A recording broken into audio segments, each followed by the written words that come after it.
Have you ever repeated the name of the Buddha countless times, yet still felt no peace, no shift and no response? Have you wondered whether there's a right way and a wrong way to chant, and if doing it incorrectly might cause you to miss the very blessings you're seeking? Welcome back to the channel, my friends. Today, we explore the sacred practice of reciting the Buddha's name, what makes it powerful, and how improper methods can silently rob you of the immense spiritual support available to you. Let's begin with two questions that may challenge how you've viewed chanting until now. First, is it possible that repeating the Buddha's name without heart or awareness is just noise, not prayer? Second, could the blessings you're hoping for be waiting on the other side of sincerity, not repetition? Thank you for being here again. In today's deep exploration, we are not just discussing the mechanics of chanting. We are peeling back the veil on the inner posture that determines whether our chanting connects us to the Buddha's light or simply bounces back as echo. We'll look at stories from devoted practitioners, the teachings of Pure Land masters, and the subtle yet crucial details that separate true chanting from hollow sound. Let's start by understanding what chanting really is. In Pure Land Buddhism, reciting Namo Amitufot is not just a religious formula, it's a bridge between the human and the divine. It's an invocation, a lifeline, and an act of return. The name of Amitabha Buddha contains the vow, the light, and the infinite compassion that saves all beings who call upon him sincerely. But here's the critical point: sincerity is not just emotional, it's spiritual alignment. Chanting while distracted, while plotting revenge, or while clinging to ego, is like shouting into a storm. The words go out, but the connection isn't made. You might be reciting 0 times a day, but if your heart is absent, you are not practicing, you are performing. Let me share a story. A woman once visited a Pure Land teacher, grieving the loss of her mother. She said, "I chanted every day for my mother after her death, but I didn't feel anything." The teacher asked, "When you chanted, did you visualize her? Did you speak from your love or just your lips?" She admitted she had rushed through the words, treating them like a task. The teacher said, "Then your voice was chanting, but your soul was silent." That's the key. True chanting is a soul speaking, not merely a mouth moving. It must be anchored in faith, directed by intention, and softened by humility. When these elements align, the name becomes luminous. It becomes more than syllables, it becomes a vehicle for grace. There was once a beggar who chanted Amitabha's name constantly, despite being ridiculed.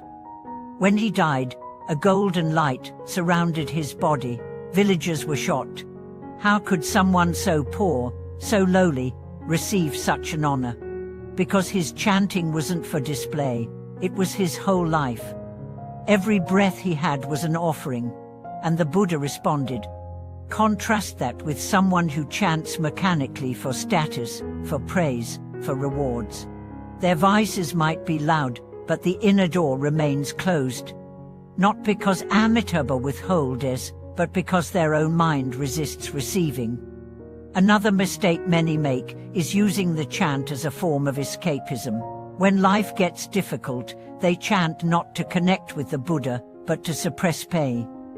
But chanting is not a distraction, it's a return, a way of seeing clearly, feeling fully, and surrendering deeply. If you're chanting to avoid your life, the chant will feel empty. But if you're chanting to awaken within your life, the chant will become alive. So how do we chant correctly? First, posture. Not just physical posture, but mental and emotional posture. Are you chanting with reverence or boredom? With longing or with expectation? The correct posture is one of devotion, offering your voice, your breath, and your very self into the sacred space of the name. Second, focus. Let your mind rest on each syllable. Don't rush. Let the words bloom like flowers. If thoughts come, don't fight them. Gently bring your awareness back to the name. Over time, the chant will carry you. It becomes like a current that pulls you into stillness. Third, faith. Not blind belief, but heart trust. Trust that Amitabha hears you. Trust that each call is recorded, received, and returned in ways you may never see, but will always feel. Trust that even if your life remains outwardly the same, something inside is softening, healing, opening.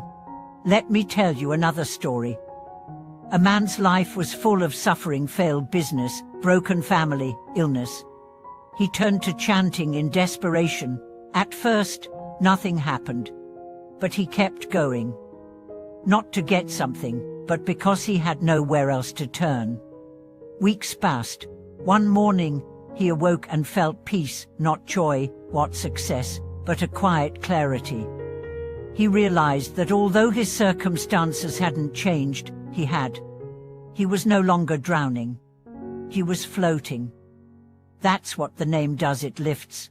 We must also address the intention behind chanting. If you chant out of fear, the energy is tight. If you chant to manipulate karma, if I chant, I get this result, you're treating the Buddha like a tool.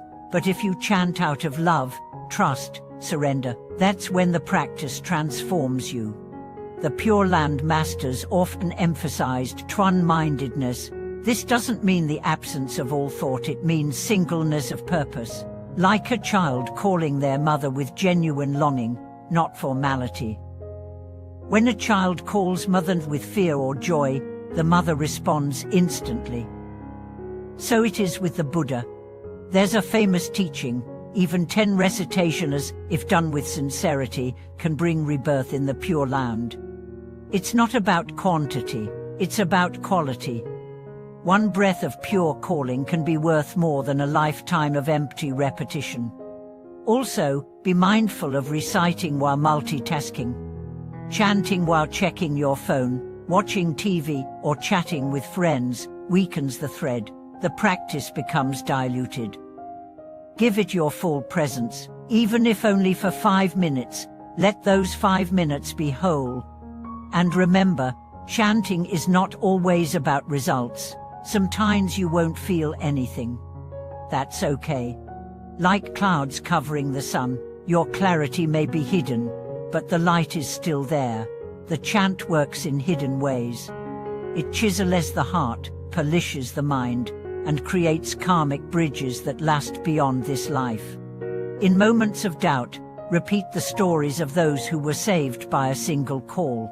Repeat the teachings of the masters who said, "And no one who truly calls on Amitabha is ever forsaken." Repeat until your doubt becomes trust, your trust becomes peace, and your peace becomes your offering. Before we close, reflect on this. Are you chanting as a ritual or as a relationship? Are you calling a name or reaching for a presence? Are you reciting from your lips or from your life? Let this practice become your path. Let the name be your refuge, your friend, your home. And when the time comes to leave this body, let it be the name that carries you gently into the light. Now I'd love to hear from you. How do you chant? What challenges do you face? What moments of connection have you experienced through this sacred practice? Share your insights in the comments. If this video helped deepen your understanding, please like it, subscribe to the channel, and pass it on to someone who chants but may need this reminder. Thank you for watching this video.